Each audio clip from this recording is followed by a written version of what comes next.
Welcome inside the ICC Auditorium at London's ExCeL.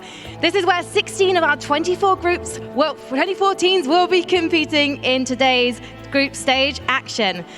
Now, if you want to share your thoughts on the proceedings here in the arena, you can using the hashtag #FaceItGlobalSummit.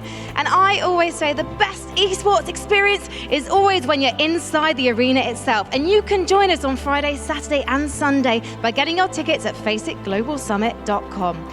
Now, as Freya mentioned, we're seeing Group C for the first time today. So to help you get to know them, it's Kalaris, Toffees, and Avenger.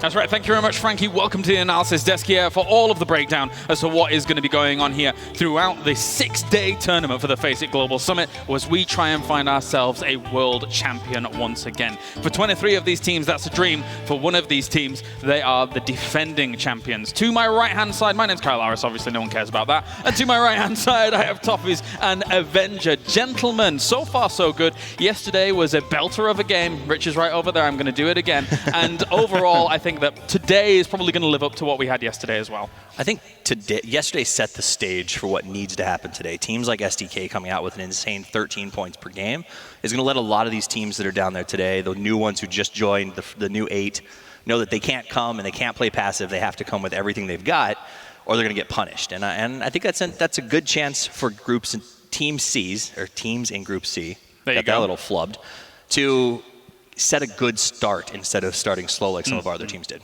Definitely, and on top of that, I'm really curious to see OMG started off here because obviously this is going to be a very stacked day today. Yeah.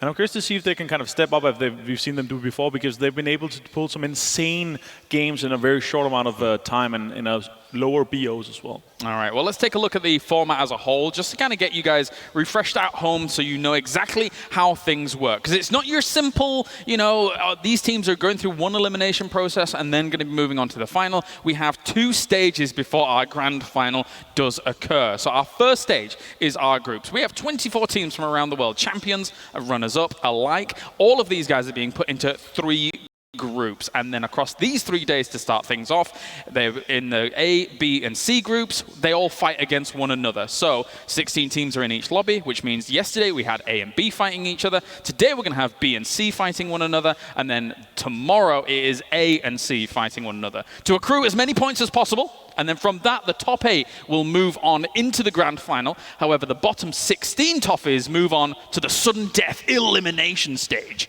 To me, the sudden death is terrifying. So yesterday I was chatting a little bit with AIM PR, observer, analyst, TSM coach from a while ago, and he said he doesn't think a team's performance on 6 games is an indicator of their skill. And I agree with that. However, in a tournament where you only get 12 games to avoid sudden death, it doesn't matter if it's an indicator of your skill. You've got to show up and you've got to perform. The guys who end up in here are going to get torched. I talked to ENCE yesterday. And they said it just takes to warm up for the grand finals. Okay, well. But here's the problem. Let's say it's a warm-up. Let's say it's a warm-up. Sure. Okay, we'll give them benefit of the doubt.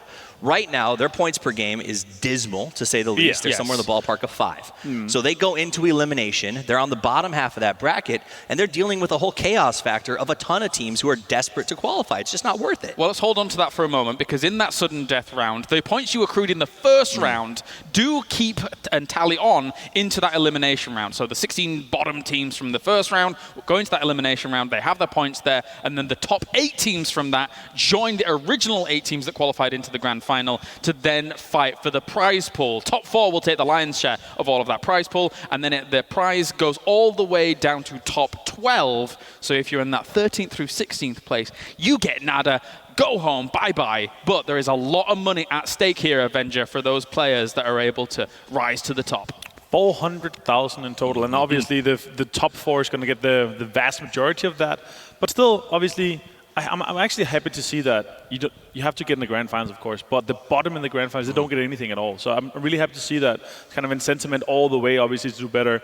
Even though we are only playing 12 games, you have to fight for it all the way. Yeah, there's never a chance to let off the gas. And that's my fear for some of these teams that I think are used to the tournament or the season format that a lot of them are coming out of, where they have 60 plus in some cases to make up points. That's just not available here. So slow starts equal bad endings. And I'm really worried about some of these teams. Let's take a look at those 24 teams, of course, here that are vying to become a world champion once again here on this stage. And we do have Group A, who already played.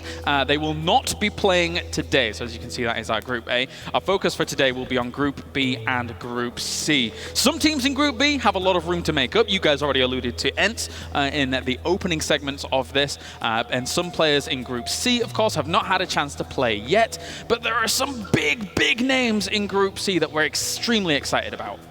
Yeah, I mean, there's a ton of names in Group C. Group C is the group of death. In my opinion, we've got OMG, defending world champions. Yeah. Tempo Storm, one of the biggest uprises in North America that I think is scaring a lot of regions, not just North America.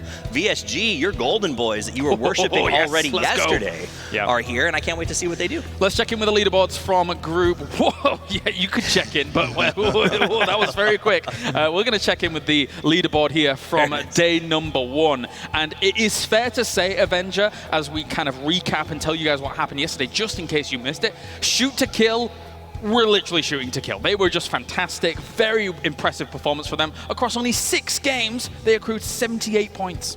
As Toffee said, the 13 points per game is probably the best we've ever seen over 6 matches. Maybe only beaten by OMG's run and we saw in PGI, but this was amazing for them. It's going to put them up there. I gave a challenge to ENCE and I said, you know what, guys, if you guys can get more points over 2 days than Shoot to Kill have gotten in 1 day, I will applaud you, and I think you're going to do good. You might even be able to make it into the grand final. I think when you look at this points being accrued so far, of course we're going to be focusing a lot on Group C today, as they're the new boys to the format as a whole. Yeah. But 2nd, 3rd, and 4th in 4 Angry Men, 17 Gaming, Africa Freaks Fatal, they've got an awesome opportunity here to try and accrue as many points as they can, considering that they did very well yesterday. Let me put it this way. In the last game yesterday, Shoot to Kill got 18 points with their 2nd place finish. Yep.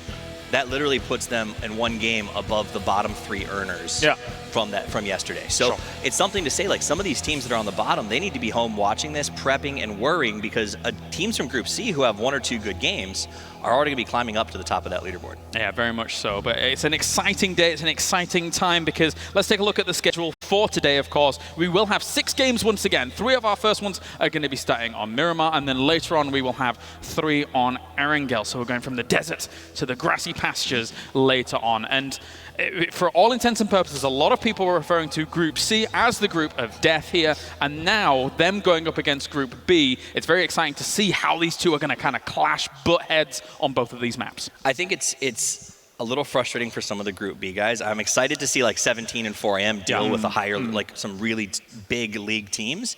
But on the other hand, like teams like ENCE that are already struggling, I mean, arguably you could say this is an even harder day for them in the context of we've got some really crazy teams too. Like VSG doesn't care. If they see you, they'll kill you. So there's a lot of teams that are going to punish a slow rotation or a loss of position, even by a minutia. Talking to ENCE yesterday, I honestly think they accepted their fate in the dead stage already. Because this is a very hard group. Yeah. This is a strong group overall, and you have very different play styles, very different metas colliding, and I don't think a team like ENCE will strive to that in day. And you know, we've been hard on ENCE, but I mean, we can also put a couple of other teams in there. Rangers, I think we expected a lot more out of. They're in that same standings position. They've got the same fears, and maybe a little more. Rangers plays a very Western style, in my opinion, very placement focused, very rotation focused, and it didn't work. They couldn't finish out games yesterday. And I think today with teams like Tempo kind of running around in that late game, 17s, like dealing with all those guys, is going to be a really tall order for them. Yesterday we got a great opportunity to focus on 5 players, and some of those were able to stand out throughout the day. Today it's going to be no different, but we're going to choose a different 5 and have a look at how that is going to play out. Now, of course, when we chose some of these, one of them in particular for me was a bit loaded because, of course, you have Mr. Lion KK up there, literally a legend now of PUBG when it comes to it. Think back to something like PGI. It was just phenomenal. I think he took MVP as well in the FPP tournament. Never mind the first place and current reigning world champions here of PUBG. Yes. The question is, does that provide too much weight? It's one of those things where when you come in as a defending champion, when you come in as an MVP, it does put a burden on your shoulders. It's not like you can come in and say, hey, no expectations. I mean, I think some of our top teams are suffering from that right now. This fear that if I don't live up to my expectations, do I get in trouble? Do my fans hate me? Where does it go from here? And I think he has to worry about that a little bit. Definitely, and we saw the interviews as well from some of the other Chinese teams that they said there's a 50% chance that China will take the championship. And I think a lot of that weight is put on OMG's shoulders. Maybe. being reigning champions, Lion KK with his performance over, and there was even a short amount of games that we have there. So they have been able to prove themselves an explosive force in a BO4, a BO8, and I think that's going to really stand out here today again. I'm going to briefly steal your guys' moment because one of the names up there is Hulk. For VSG, my boys, here we go. I'm very excited to see VSG play because I think they have a great opportunity here to try and kind of stifle a lot of the teams here in the group and probably move on to the grand final. That sounds a bit, favoritism. Well, no, and it's not often we get to hear James's opinion on some of these teams. So Sure. As you've watched, what has stood out to you about VSG that makes them so close to your heart? The repertoire that they hold, my friend. They didn't have the best of draws in this PKL, but before that, as Actos Red, obviously, if you're more familiar with that name compared to VSG, they are blinding. Very, very strong, powerful, aggressive team. Hulk had the most kills in PKL. Very cool. But I'm not here for analysis. I'm the host. No, but I mean, back to other players. The fact is, at the end of the day, you love this game as much as we do, as do the players, and that's what I love about PUBG and the community is when the players come in, they're excited. I mean, the guys are like, I want the practice room because I need to PUBG, and I think that really adds a lot to sort of what this game is to all of us. No, definitely. Let's check in with our reporters as well backstage. Our expert in mission control, as we do have Mr. D-Man and Skoom once again. Gentlemen, hype for day 2, B and C? Absolutely, and I want to carry on talking about what you guys are talking about, the teams. Something nobody's mentioned yet is OGN Entus. The last time we saw them was at Star Series, and they came second in that international tournament. It was this guy's last foray with Team Liquid. Yeah. I'm interested to see how it is. It's the second day in a row, by the way. Burning me about Team Liquid, but I'm interested about OG Entus. But for me, the main focus today will be Group B because this is the last day of group stages for them, and we'll see whether they advance to the finals or they have to play elimination. And the two teams that I would be interested or looking at would be Brazilian Crusaders and 17 Gaming, because 17 Gaming is third place, already comfortable. Show apparently is one of the best. The Chinese saying that he's one of the best players alongside Lion KK, so they're going to be on the same server. So I'm interested to see how they compare. No battle in Pachinki today, maybe not. We will see. Interesting. And Brazilian Crusaders, they're 15th place overall, and Andy FPS has been considered one of the best players in Brazil, and he hasn't been performing. So I'm curious to see if this last day of group stage he will perform, and hopefully with a good day. Either go to the finals or be in a decent standing for the elimination. All right, well, very astute. Thank you very much, Skoom. And Lee, I expect more Team Liquid burns throughout the 6 days. I would like that very much. Thank you very much, gentlemen. We'll check in with you later on. Of course, we are kind of almost moments out, I suppose, from starting off day number 2. I want to get your guys' overarching thoughts on B versus C, because C, we all believe, is very heavily stacked. What do you think? I think that C needs to be careful today because there's a couple of teams in B. Skoom brought it up with Brazil and a couple of other teams that are desperate for points. They had 9 kills yesterday, and they're going to be doing some things that I think a lot of teams won't expect. They're very aggressive, and that could catch some of these C boys off guard because 8 games left for B, desperation time. I couldn't agree more. I definitely think we're going to see some of these bottom teams do some crazy stuff. They're going to pull up on some of the compounds. We're going to see some of the teams that are greedily splitting in phase 2 be crashed because they only have 1 or 2 guys in these compounds. So I think we're going to see a lot of aggressiveness for the Group B guys, and I don't think that the C guys are going to be ready for that. Funny thing is, there's so many names in Group C. We didn't even really name Winstrike, Ninjas in Pajamas, all of these guys that, Winstrike only got here by 1 point. So they've got a lot to prove in terms of this international standing as well. Thank you very much, gentlemen. It is time to get into game number 1 here of day 2 for the FACEIT Global Summit. And it is a very exciting time indeed as Group B goes up against Group C to figure out not only where Group B stands in the ultimate standings, but it's a start for Group C to really show their metal. Let's head over to the commentary team here for all the action as we get into Miramar. It's going to be Lauren as well as Rich. Take it away. What a perfect start we have for today. We have some of the titans of PUBG. If you looked at any of those global tournaments when we first saw PUBG on the big stage, we got the big names coming out today. Yeah, we got some big boys in play today, and more importantly for Group C, they could essentially set the fate of some of these players from Group A. Group A aren't playing today, and they have to watch this out from the reins. Once it's all said and done, Group B's done. They've done their 2 group games. Their points are in the bag. anything else that happens, they're pretty much their lifelines in the balance. They have to watch tomorrow and see if they're going to qualify. Everything's on the line throughout these group stage. No one goes out straight away. We do move on to the elimination, but there is so much at stake. And the fact, again, we have 2 different groups today, I think we could potentially see some clashes of heads straight away off the bat. I know the observers in the back are pretty excited to see who decides to go where and The when. observers are always excited. You've got to calm them down most of the time. I'm surprised they behaved when, D-Man and Skoom are on camera. He's just Ansvar. He's a giddy boy, isn't he? He is, He's he a is. very giddy man. Let's take a look at this play and then straight through the middle. It's probably going to be El Pozo that's looking rather busy at the top. We do see Windstrike as long as the Bees as well. So 2 teams up there. That could be initial part. Al-Azhar sees Tempo Storm, your North American #1 team, a very, very nasty team as well. Yeah. Ents might have a little bit of, I don't want to say a problem. You can see NB have got in a car. They've 4 got a few players. problems. I don't know if this is the They're moving. specific one. Oof. The circle could be a problem, hello. though. That's Yeah, a lot of land not in speaking play. Yeah, that really is. Okay, that's something we'll keep our eyes on. I want to briefly talk to you guys at home. Again, I know it's a little early. It's the afternoon. I know, but it's the first game of the day, so I have to ask. You know what I mean? Use the hashtag #FaceItGlobalSummit. Who are you banking on? Who are you looking at in this group? Which names are standing out to you? Obviously, we have some repetition. We still have some of the teams we saw before, and actually, Mikas is getting a couple of shots towards him. It's nothing too big. I think he's going to be fine getting out of there in a vehicle. He'll be fine. But again, I want your thoughts from you guys at home. This is the Global Summit. This is when all of those regions combine and we finally get to see all your favorites going head to head. What an incredible prospect. So tell me your thoughts. Are you still back in OMG? I mean, I find it hard to doubt them. We saw them displayed initially on this map when we first went to that huge international event. And I think all of us suddenly went, this is truly a global game. I think when you look to what they've been doing throughout since PGI, I mean, 4th in the TPP, 1st in the FPP, and then more recently we had 2nd at DGL, 1st at WGL, 1st at the DGL 2019. Lion KK single-handedly picking up 20 Rich, records. this might be first blood coming out. Yeah, that was a swift pickup for Vard. NIP claiming first blood coming out. That's going to be a brilliant pickup too on a 4 AM player. That's another big name, but is there a response? Or is that pretty much for free? I think they're still pretty far apart. Yeah, they're in different compounds.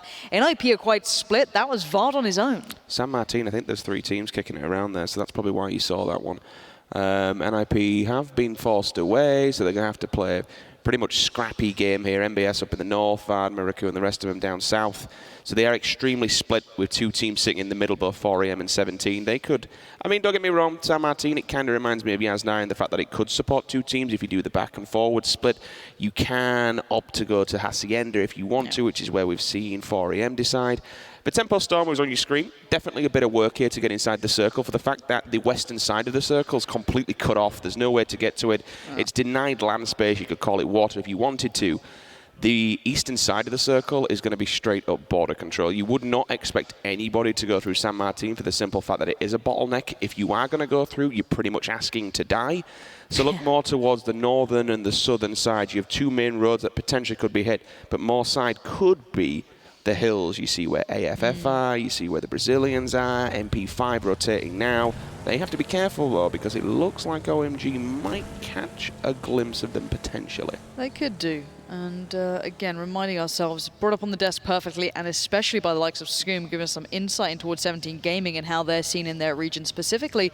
They had a very nice debut towards Miramar as well. They fumbled on the 3rd, but we might see Leo, the heavy fragger for MB5, pressured early. That's Lion KK. 2 big names. Leo known for that potential, that power individually, but Lion KK, you cannot doubt. This man is known as one of those firepower players, and he looks hungry. Is an all-star of PUBG, right? Yeah, You know, absolutely. we've seen this, I mean, say of PUBG from many games it was alluded to off the desk. Still won this one and points me prize at the end of the day, so why the hell not? You might as well have a crack for it. He's got the call from his teammates to give the level of support. I love this. You've got to Why go not? for it. It's, you know, I get fed up of people just saying, okay, car's gone by, leave him be, we'll just, it is what it is. If you can confirm a kill, you're working your way up the leaderboard. It certainly is. Is that just rolling away? I think so. Just They've on a journey. Casually lost a vehicle. It's having a good time. It's free. I just want that, you know, with the Gladiator music. Now we're free thing. Every time I see it, I just unfortunately think of PGI and Skoom. It will never leave my mind. I don't think he leaves his either. Poor old Sorry, Scoop. Scoop. Can we stop bullying Lee's Scoop? already give you grief yeah, in the back. I do exactly. Like, apologise. I don't stand by bullying Scoop, all right? Let's have a look at these other teams. So I really don't know who to be looking at here on Miramar. We did see a great debut from 17 Gaming. That's what we were discussing. A really nice performance on their initial debut, but we do see a potential clash here coming with Tempo Storm. Up in the northeast, they could just completely go around each other. There's no need for commitment. Sounds like my life, but Tempo Storm for now are just going to be trying to find their way on. There is a team nearby, but again, everyone's looking at where they're going. It may not be time for a fight here. Yeah, they've all got to get inside the circle. I'd assume they might be able to catch a glimpse of them here. The worrying point is if that Entus decide to turn and face, they could put some decent damage onto him, and then the rest of Entus that is trailing behind, 2 in the front, 2 in the back, they could do the collapse here. You might see Tempo just take the wide one, go up through the Oasis and really hit the northern edge of that circle. I mean, you'd expect it to be pulling away from that wall slowly but surely. El Pozo is definitely the main focal point here. We do get a lot of circle finishes around the fields, the craters above and the fields below. We see Monte Nuevo just kicking it around there. Remember the circle, there's no water here, so it could go absolutely anywhere. Exactly. It will move it's always. up in the air. It'll always move away from somewhere that you can't access. So that cliffside kind of acts as a water barrier. So you will definitely pull away from there. But still, it could go all the way down to the ridgeline. It can go anywhere. This is, it's a weird and wonderful one. And you've got to look at previous games throughout all the leagues that have been going on across the world, and where we do see tendencies to happen. He fancied it. I want one of those shots to land.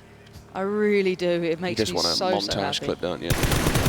I'm a play-by-play commentator, Richard. That's all we do. We're just clickbait. But That's a tie-up. that does seem like a tire's just gone, and that's a very low HP too for Datmosh. So going to be getting away, but I'm really sorry it's to break all you off, scary. Lauren. Go ahead. I think Entus have set up a barrier here in the northern side. They've actually pulled up outside of the zone and they're waiting for Tempo to northeast. go by. Tempo are going further, but there's definitely some signs of life from Entus. They've read it well. We'll bring you up the map in a second just so you can have a look. see 'em. They Definitely stopped. pulled up. They've paused. They're waiting for that one. Yeah, and you theorize they might go Oasis for Tempo Storm, and they have. They've definitely taken that northern swing. We see another knock coming out. That's Datmosh again. Was that the original team that was firing him? I don't think it was. I think there's another team on rotation. AG getting caught here. Datmosh clearly got into some cover, got a bit of a heal on, and now they're okay. I'm kind of curious who was firing at them. I'm trying to remember here. A lot of rotations going on. Yeah, they've all set up. You've got Windstrike, Aero Wolf, AG in there as well. So it's a little bit of a mixed bag, to be fair. I like that. Okay, nothing really happened with Entus, but I think it's a good show of force. Something that Lee mentioned during PEL, this is also a very, very easy trail for ENCE. They like to do this play a lot. They whip around the Oasis, they go up north, they head in from the blue. You've potentially got 2 other teams that are following this one, so the north could get rather busy. And again, everyone's banking on this going central. They're all lingering around the El Pozo area. Rotating off the back of this one will be really hard, and I'd expect teams, and they should expect to lose 2 or 3 players here, and that's why they should be playing split. Nobody, twoed up in a vehicle. Everyone should have the vehicles. Everyone should be making sure that you've got a backup plan. Entus have set up on the edge of the circle, playing border control. NIP yet to get in here. Tempo, ENCE. Yeah, there's still room to interject yourself into this circle, but going any further than the center, that is one hell of a spicy circle. Good God. Christ. Okay, well, what does that leave us? We have a lot of the teams who are kind of from the southern side in good spot. It does look like NIP pulled up, and actually it's Vard. He didn't get the kill, to be completely honest, but they'll get the confirm on this one. Nothing to be done. I think Trefeli's tire just got popped out, and he just got caught. NIP setting up another trap. We're seeing traps in the northeast side, and it almost caught Tempo Storm. They went on that further northern swing, and Miraku does find Trefeli. So already it's working out nicely. ENCE not having an easy start. I didn't realize 4AM still didn't show their face here. They're still out in the blue, so they've yet to really kind of get involved in this one. The fact that this circle's so small, really, what OMG. else can you do? We've got some fights. Yeah, OMG, hold on. We need to come back to this. Yeah, It looks fine. like, again, ENCE are having issues, but we know that Lion KK does not need too many bites of that cherry. This man is talented, and Lion KK is landing shots. We have Envy up there. I think we have MP5 up there. We have the Brazilian team coming in. A lot of teams in the southern compound area. Or these, I guess, Hillside. There's not many compounds. It's Miramar. You've got Hillside, and anything you can play off a rock might do you pretty good at this point. We do see OMG focusing towards Envy. They did did have a couple of shots towards Fong on MP5. He is going to try and desperately fall back to cover if he can make it that far. At the moment, Envy need to be careful. As soon as you start seeing the names on the kill feed, you're going to start thinking, do we really want this fight? So Envy's position, there's a positive and negative side to it. They can sit here, the positive being that no one's behind them. The negative factors, okay, you've got the hills in front of you, but left and right, you are completely open. Unless you have the smokes to deny line of sight, if a team rocks up on them, the left and right-hand side, they're going to be kind of squished together in a few problems. No one's down south and no one's rotating from the south, so they should be clear. They will opt to take a higher line of sight here and maybe see what's going on, maybe even they bank it over the hills. But for Envy, you're damned if you do, you're damned if you don't. You walk out of one team, you walk into another. Yeah, AFF playing a dangerous game there. Style, I think, is on his own. The rest of the team are in another compound. Moody's going to find that, though. AFF, there's nowhere safe anymore. Still too late in the day to be going for these compounds. AFF just pulled up. Interrogate just smashed into a tree. Poor timing on the crash to happen for him. Gets out of the car, gets running. He knows he's done for. Caught in the heels by Lambu as the rest of Envy try and make a dash for it. But then, wait, Venerator just got done. But oh my God. He smashed the vehicle on the way by. That could be Envy down to 1. He literally tagged him up as he was walking in, hit the wall, and he's dead. Okay, he's revivable for now. There's a chance he can get the revive here. No one's that close by. General went down, so now we could see a revive coming in, getting Envy back to 2. But there's still that fight in the south with MP5, the Brazilian team who rolled up on it. But that wasn't even OMG. That's so many more teams here. This is so many third parties. I don't know if they can be able to stay alive. And again, AG helping out Envy to a degree. AFF just started to lose out on players. AFF actually committed players to that. They went across to try and clean up some kills and also get a revive. Unfortunately, they were met by Homboya, who took them out on arrival. Envy are back to 2. He's managed to get the res. There is one player lingering in the backside that could be a problem, but they have a compound now. The problem is they've lost 50% of their team in that one single move there. AFF still hold the central ground. They are pinned between 2 individual teams. Nice tag. Take a look at where is 17's position. Okay, so they're up in the north. They've got Tempo side. Storm, Entus, VSG, Aerowolf. This is just a manic and messy circle. There's room Wait, to Monkey move. King's pushing up on this. Do you fancy a few? I mean, why not? He got a nice tag, but I don't know where he's going to take this. Kind of on his own. He does have support behind him further away, but this is a lot to be pushing into. The knock on Yak might be encouraging this, if anything, but Monkey King, I don't know how far he's going to take this. Do you keep going? You don't know how many are here. The thing is, because of different regions, this plays so well to their advantage. People don't expect aggressive pushes. It's shock tactics, right? You get involved. It's like, okay, we'll push this, we'll take it. He's got support coming. coming. They will not expect this. Okay, support's on the way. Revivers come in. Monkey King's going to see the smoke. Obviously, will not see the players. Support's now nearby. They want kills here. They're out for blood. With that smoke still up, though, he's never going to go through that. That is just insanity. So you wait. You hold off. YY can get the next angle. Try and deny any sort of flanks or rotations coming out from ENF. I want to avoid any kind of Game of Thrones spoilers, but in the north at the moment, it's a complete mess. 17, Entus. Oh, that's a nade. That's a big nade! Up and over! YY destroys Indigo. That's a big boy nade. Now it's go time. 17 Gaming, pick up the pace, get in there. We have the confirmed kill. Shocks his nade, finds Indigo. That's just going to get the job done. Monkey King unleashing, but the trade comes in. Did he get ahead of himself? Yes. Kale will deny that. That's going to be a bit of a pushback from them. Nade comes back in. 17 Gaming might be getting a little ahead of themselves here.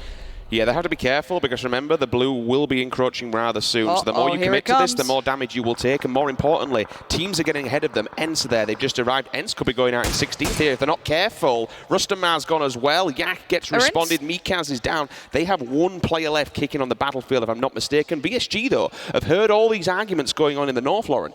They're just on the outer rim of this circle. They are watching for all these players that want to come back down. There's really nowhere else to go. They can cover the southern edge of the circle quite easily, block people down in a 4-man split all the way across. This could be easy pickings for them. Certainly could be. Star-Lord, what a name. 17 Gaming on the move, but now you're running the gauntlet, right? You're just hoping that you find somewhere with cover. You said it with the blue on your back, it gets a bit scary, it gets a bit worrying. You're risking it now, and you can see so many traces going right towards them. That's a tire popped, and now they're in real trouble. I think Shocks is down very low. YY in the same position, out and running. They do found a bit of a compound for a second. Shocks got caught, but a potential revive, and now pressure from another third party coming in. The only other battle we really have is NIP and 4AM. This is more on the eastern side. And as we say that, Vard goes down, hits the deck, has to respond. There's a second one as well. 4AM, they turned up late game, but that's no problem at all. MBS, he's confirmed. 1 point moves to them. I think they want to try and commit for this one, but I tell you Gaxi's what, here. 4AM will not go down without a fight. They will happily accept these battles. Yeah, Forever's in the building. Could be a trade. Gaxi's got to go big or he's done for. Already getting tagged up, though. He's going to be forced away a little bit, playing an outside angle. He does have Miraku alive, but he's not close by. Does Miraku want to come over and try and help out, or is Vard a lost cause? Gaxi on the flank, though, looking for the next opportunity to try and work his way back in, potentially. Maybe baiting the sound, waiting to see if 4AM fall for this, but at the moment, we're seeing so many teams on the outskirts having to work their way forward. You see Tempo Storm trying to keep out 17 Gaming. There's Forever, clearly hearing Gaxi, clearly trying to keep him under pressure. I think that was a good tag with the nade. It was. Gaxi getting tagged up here. This is scary times. You have to listen to your IGL here. What do you want to do? Do you want to commit for more kills and try and do something, or do you want to play for placement? It's a very big decision. He's still going, though. How he managed to found pick God up V. God V from nowhere and killed him as well. That's great work. Miraku was holding a nice angle. It's not that close, so he's really providing support. If Gaxi was going to go, it's got to be kind of now if you want to start moving on this one or peel away. This is where your decisions start being made. Vard is almost done for. You can't now bank your decisions off the back of that because you've got to get through 2 players, and Gaxi knows it. He's an experienced, smart player. We do see Vard being confirmed now as down, so that's going to alleviate some of those options from them, and we do some great shots coming out from Windstrike there, pressuring down ENF, trying to get to any cover. Questionable play, though, sending all the players in a vehicle. I think they've done unless they've done damage, they just committed to that shack. That could have been their place in the ground, unfortunately. Both Gaxi and Squeaky last. In fact, no, we were saying all this. I didn't realize he got the res off, so NIP are actually up to 2 there. That's completely my mistake. Miraku's always been in the background. Yeah, for some reason I thought he was the only one standing in the form of Gaxi. He was the only one in that building, excuse me. 4AM will be on the back lines because the blue will force them into this engagement. Leo onto OMG. We've seen Zampa now, Tempo Storm making something happen onto 17. They don't have in the best of games tagged from multiple angles, and this is all the way on the western side, right against the edge. They've pretty much boxed them in a corner. Windstrike now have to face VSG as they come down from the hills. Yeah, VSG are in a bad spot here. They've got the blue on the back and not a great deal of cover to work in towards. If Nookie peeks the angle, he's trying to play smart, which I like, but already his teammates have the angles under wraps. Nade's coming through. Tixu under a bit of pressure there. Hulk's got himself up close, so there's still threats available, but if this nade goes right, that's real nice. Hulk somehow alive until then. You could see the work coming out. Loads and loads of damage came through, and it was Tixu and Nookie just to confirm everything. They've basically locked down this side of the map for themselves until one of the other teams from the east moves up. I love it how you just mentioned that. The Bees have just got the call. They said, okay, Blue Bees, let's move now. We know where people are. They've just decided to move right next to them. Yeah, we got to confirm this one because we've just seen 17 Gaming going down, and I think OMG might be down to 1 player, if that. No, they're gone, 14. Yeah, there we go. So we've seen 17 Gaming and OMG go out very early on. That's a huge upset. Being caught out there, that southern fight really hindered their progress. The Brazilians completely moved away from that. They've headed out east. Now they're looking towards 4AM's Remainer, Forever, and NIP not too far off. Squeaky is still here, so ENCE do manage to confirm towards NIP. Gaxi goes down, and that's NIP in 13th. We've seen some incredibly big names dropping out very early on. I mean, Squeaky's doing what he can, picks up a point, picks up a placement as well, but after that, there's really nowhere else to go. You've got Forever in the back, the last man standing for 4AM, and the Brazilian Crusaders just up on the hillside watching all this go down, looking for these solo snakes and these easy points. 4AM are gone. Commits himself to the blue. See you later. Huge. No points for that one whatsoever across the board. Where else are these rotates going to come from? Because this circle, for 32 players alive, it's quite sparse in the middle. You've got the crossroads you don't want to edge out. It's very open. Circle, where are you going to go? Where are you going to move? I always want to talk about who's got 4 alive. That's always a big factor going into these later end circles. You're looking at Tempo Storm, another big team. They are in a bit of a back and forth with Envy right now, but there's a couple of teams like Windstrike still in a nice position. However, this team could spot the cross. That's a bad spin. That's a really bad timing on the spin. Temi's gone out. This could be hugely problematic. They might just miss out on this one. That is just shooting fish in a barrel. They were completely open. What a disaster. That went completely on its head. The Mirado just span out off the back, 2 of them, and instantly, again, with the Bluebees, that was a really proactive move from them. They heard the fights going on earlier on for Windstrike, so they got ahead of the game. They got in the building next to them, picks up 2 points. They now have to run open ground, which is a bit of a dangerous position where they are, but still, to get up there and pick up 2, it's not a bad play, however. Unfortunately, out of the frying pan, into the fire, Enter Storm directly in front of them, and that's a couple of good grenades. They might be able to take this shack away from Entus. They've got 1 down. How much more utility can you commit to this, though? You're going to be using your smokes, and you need these for the late game. They put 2 up already, which covers the crossfire from behind. Oh, here How we much go. closer can they get? Yeah, that's the question, isn't it? But we are seeing Zampa finding one of the Envy boys, and it looks like that fight is going to continue down to one man again. Envy have been struggling. They've done so well to keep in this position, but you can see this is not the ideal spot to be in. Kar98 or not. What a shot from Sharky! So far away, making that mini sing as AG down and out. It looks like I'm looking for their remaining players. I think that might have been just them, unless there's a solo somewhere.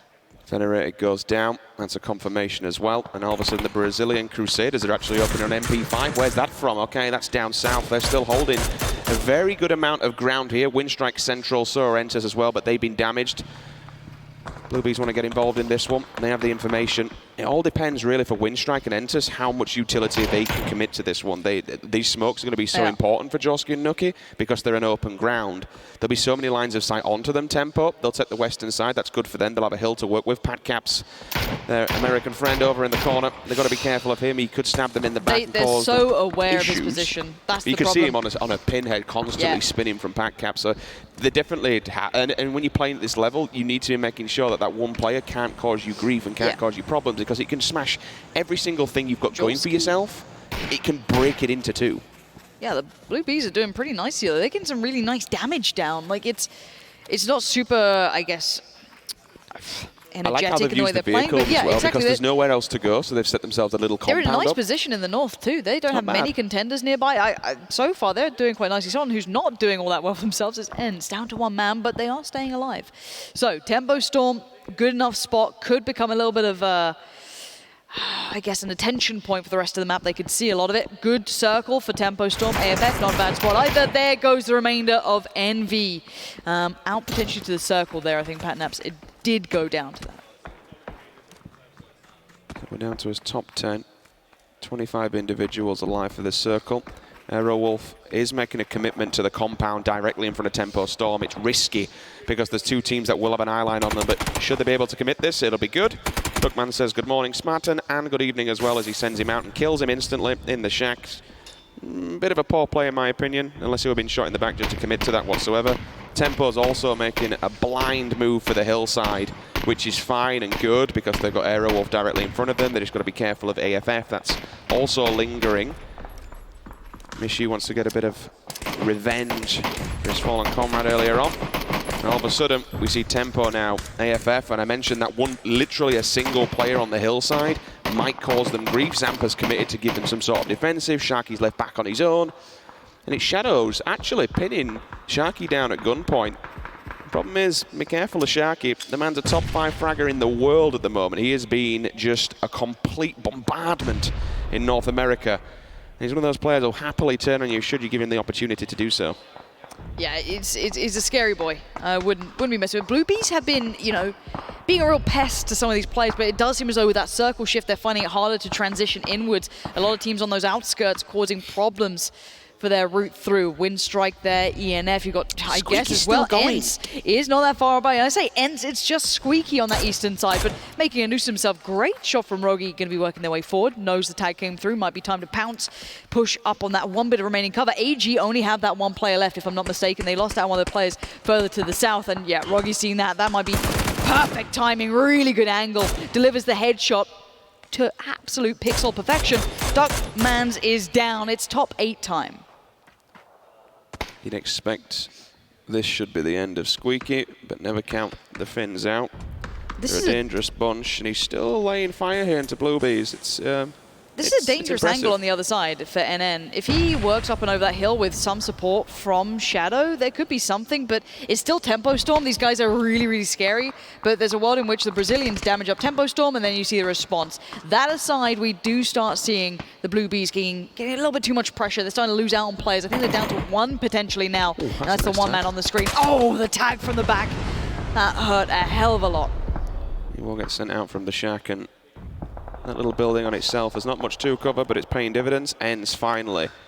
But he's into the top 7. He picked up a couple of frags as well, so good job from him. Circle, hard shifts down south. AFF. Now, this will be an interesting one. See how Tempo Storm play this. Remember, they've been held back literally at gunpoint by one individual player. Should they remove him from this position, they could pretty much control all of the western side themselves. They have to be aware, though, that Aerowolf is on the move. They got ahead of them, but now the tables have turned, and they need a response, and here comes the big fight. Yeah, here it comes indeed in front of us. There they go. One team down and out dusted. OGN Enter's force is eliminated. Now Tempo Storm need to swing a gear, and that's exactly what they're doing. Your boy Dre is standing up to the task. Oh, the Zampa, backstab. though, gets traded on. That's the backstab we said could happen, but they have to focus fire on one of these fights, and they're focusing Aerowolf, and that's not a bad shout. AFF players moving back, finding next cover, looking towards the circle, not super aggressive. So again, leaving Tempo Storm for a second, but Datmosh does find your boy Dre. Now we're looking at Tempo Storm on the back foot. This could be another surprise, another potential upset. You'd be looking at them as a top 3 team. Right now, top 5 is where they're looking. Where is Sharky, the danger man? Where is he stepping up to the plate? The blue is going to be moving in soon. It's going to start pushing them further and further forward. Sharky, he's pushing out. He's looking for them. He's going to be trying to look for this potential. What can he do now? It's just him alive, and he spots down one, but he can't do anything. That is huge play. Tempo Storm get eliminated in 5th position. Aerowolf moving in. The team I wanted to talk about is the Brazilians. They have so many players alive in the East. They're in a good spot. They've been fragging out as well. This is the big game for them, and bear in mind, yesterday they finished last both times in Miramar. This is a swing up in performance. Speaking of finish, Winstrike is down, 4th position for them. Good job from Nukkye to stay alive and commit it to the final circle, though. AFF, NN is a clear symbol of what happens and how much damage one single man can do. He kept Tempo Storm back for so long. They should have committed to it, pushed him, killed him, taken the position, and then they would have had the advantage onto AW instead. Unfortunately, they held back. They waited. He comes back. He hits Zampa from behind. That's a good tag. That's a good frag. Nice. Rampage comes through. AF. NN is absolutely slapping people in this game. It's but look at great. the Brazilians. They're on the hunt. We're down to 2 teams, and these guys are not being passive. They're pushing this. We're finally seeing the potential that all the fans have been asking for that we just didn't see yesterday. And now they're going. They know they're down to the last 2 players on the other side. They know that nades in hand. How far can AFF stand this? 2 players, Shadow and NN, already big kills beside them, but not going to be easy. Rogi now eyes it up. He's holding the line. He's got the mini the 6th time. Shadow's found 1, though. This becomes an issue. If that nade confirms, suddenly the Brazilians have to be careful. Oh, no. Individual peaks. No. He killed himself. It's a disaster. He kills himself with a nade. It's down to NN. How does he play this? What does NN do? It's a 1v1. Revives are possible. He's going for it. NN, what is he up to? What is his plan? He's moving up further forward. He confirms the kill on 1. He wants to get there quick. Does he have a nade? Does he have anything? This could be a revive, but bear in mind, look at the HP on Raspu. He's low. NN's going in. Is he going for the res? That's oh my god. so dirty. This is so scary. You know he doesn't want to move a muscle, he doesn't make a sound, but Rusty Zera, he's going peeking, and he finds him as well. What a play for the Brazilian team. From 0 to hero, from day 1 to day 2. They finished last, if I'm not mistaken, in the first 2 games on Miramar yesterday. They were not having a good game. They did not deliver, but today they had kills, they had everything they needed. That is what I love about PUBG. That's the difference from day 1 to day 2. They said they wanted to do the LATAM region proud, and I tell you what, you continue like that throughout the tournament and you'll be doing them very proud indeed. A rather unfortunate set of circumstances with that nade coming back to bite the player in the backside. I believe it was Shadow threw it out. It was a low ball nade. Maybe it was a bit of a miscalculation. He meant to throw it long ways, but the underhanded rolls back, kills him.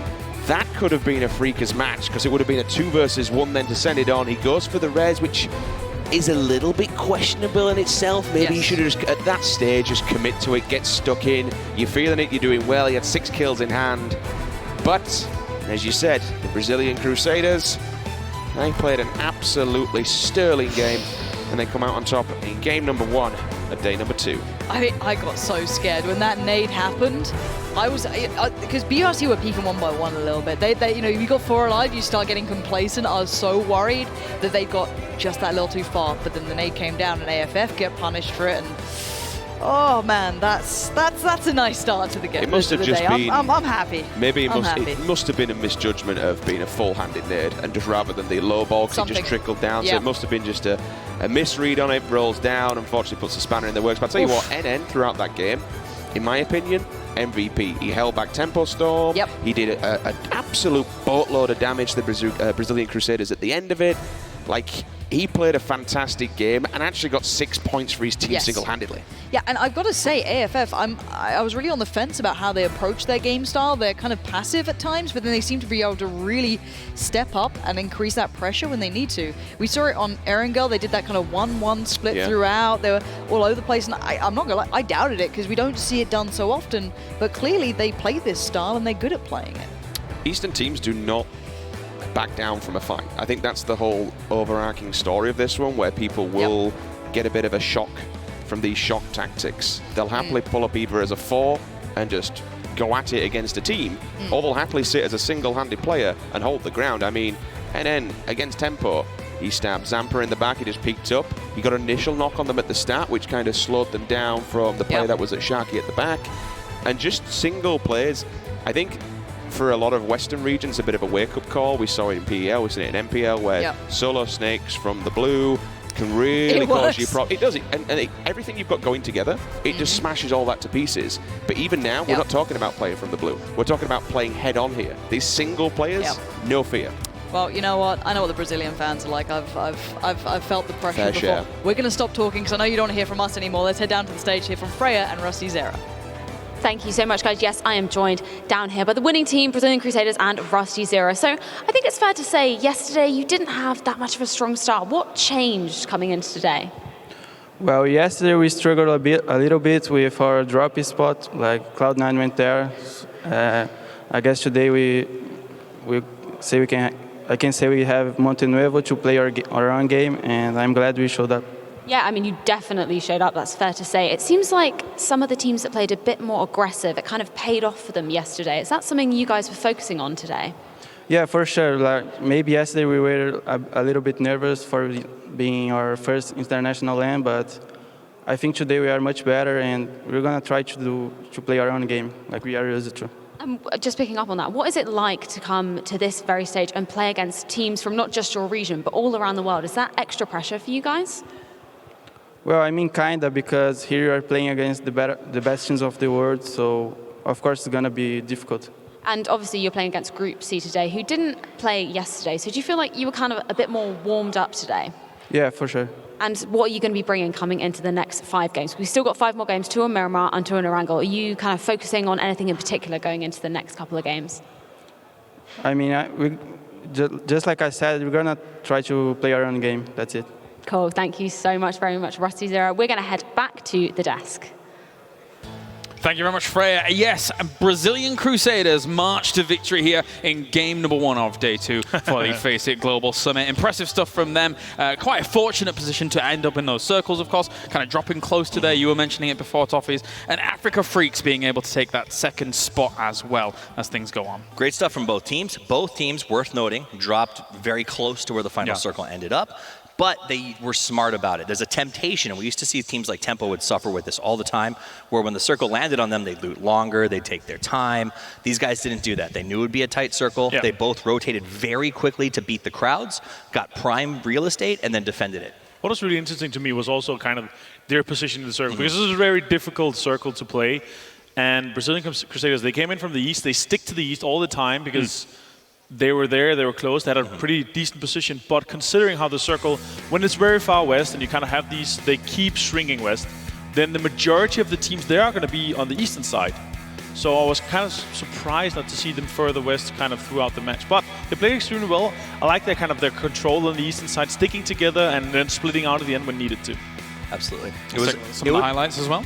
It was an impressive game all around. We saw we just see a really beautiful grenade here. We saw Monkey King putting up some good double kills. 17 had some early fighting that seemed like it was going well, but they went out in 13th place. So this is actually, I guess, you kind of brought it up, James. Good news, I guess, for Group C as they show up here. That some of our favorites, like 4AM and 17, actually had a really bad start to the day. Yeah, they definitely did. Tempo Storm was holding them off very valiantly over on that side, locking them out of the circle, which, as you say, makes it good for the rest of the group, Avenger. Unfortunately, here we see Blue Bees for Windstrike is very unfortunate.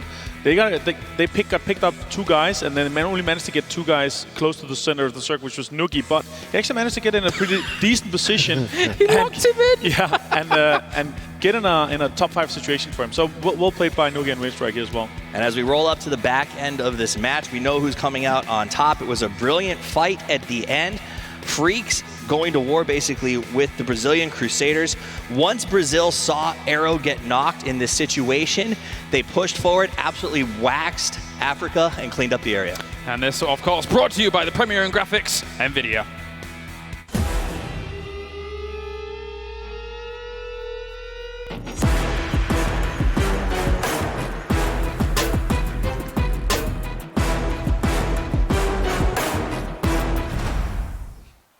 And your boy Dre and Tempo Storm not doing too badly in that previous game either themselves. Getting themselves a 5th place spot. I think only actually 3 kills amongst them. There was only 3. But in the end, on all right start for them in terms of placement points to start kind of getting more used to this lobby. It is a very different lobby, I would say, to just playing North America with all of these champions. Well, I think one of my big points for Miramar is that it's a lot easier to go north-south than it is to go east-west or vice versa. It's not really built for horizontal travel.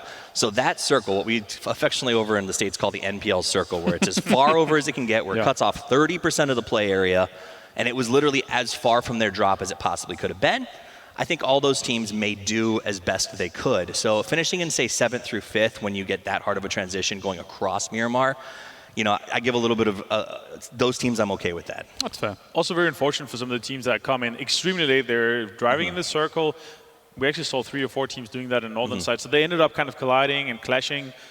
And being very unfortunate for ENCE, they actually ended up losing a guy in the blue. Yeah. He got knocked by the blue zone, but got finished by one of the guys. And then Mikes as well died to the zone because he didn't have enough healing, or maybe his car stopped. But Squeaky actually managed to get into the zone, get a few kills, and get into a better placement. But we're unfortunate to be that far of an Eastern team and being caught outside the blue. Well, let's take a look at the circles and how they shifted throughout that game as well. Because as you guys were mentioning, some of the earlier circles really locked people out in terms of landmass. And then also, it did force a lot of interesting rotations from 5 Pacific teams up to the east. And that's what you can see here. I mean, so I said it was Tempo, it was ENCE, it was 4AM, it was OGN. All of these teams had a really hard time with that transition. There's 3 funnel points, and then you get to here, and there's not a lot of cover. You said Squeaky barely got into Pozo. I guess he squeaked into some buildings, but at the end of the day, there's no way to transition out of that. It's all just open space. The Crusaders and the Freaks got there first, locked it up, and they played Turret and kept everyone else out. Yeah, very, very interesting stuff to say the least in terms of especially some of those last circles when you see that much road. It wasn't just one road that we normally have. It was a complete crossroad, and that does cause a few problems for people. That's where that's where the great teams that are positioning themselves, you decide there. When you see this circle where the majority of the kind of the landmass is, where for the road rush, that's where Afrika was there. Tempo Storm, they kind of moved in, but we saw a lot of teams kind of put themselves into a position where they didn't have to cross the road too late, because otherwise it's going to be late. As you know, it's kind of a river moving through. You're going to be having a hard time because there's so much open space. Small detail as well towards the final fight between Afrika Freaks and, of course, Brazilian Crusaders. I did like the fake smoke to try and find another position to either res or try and fight, but it was all for naught. Brazilian Crusaders was on top of it. And, you know, Brazilian Crusaders did the right thing. They knew that where the knocks sort of happened, and instead of hard pushing 1v1, he went for the safety res. So he picked up his partner, said, okay, heal yourself, then we'll go ahead and push. So it was actually really smart play. And, you know, we said at the start of today, Brazilian Crusaders is a team that potentially has frag potential. They need to come out, get over the jitters, and go hard. And that's what some of the top teams should be worried about from these teams that have struggled in Group B. And they came out and did it. Vindication as well, I suppose, for Brazilian Crusaders. Yeah. You mentioned at the top of the show yesterday that Brazilian Crusaders wanted to bring a bit more respect back to their region and for them to get a chicken dinner here on start day 2. I mean, at this point, let's call a spade a spade. They think that things like Papaya being banned for cheating has made their region not a joke, but gained a lot of disrespect for the guys there. And I think to a certain extent it's true. They were the only team Secret kept going to these international events, but they weren't getting there fairly. To see a team come in who did it the right way and is now winning games, now they're land proven, you know, this is a big deal for them. Well, gentlemen, let's check in down at the stage as well, as we do have the fantastic Frankie ready and good to go. Thank you very much, Colares. What did you think of Brazilian Crusaders winning? Well, let us know using the hashtag FACEIT Global Summit. And I do need to say a massive thanks to one of our sponsors, NVIDIA. All our players are using their RTX 2080 Ti graphics cards here today. We have got to take a quick break, but we will be back very shortly with more from Miramar.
Aí, colado! Vamos, porra! Caralho! Isso!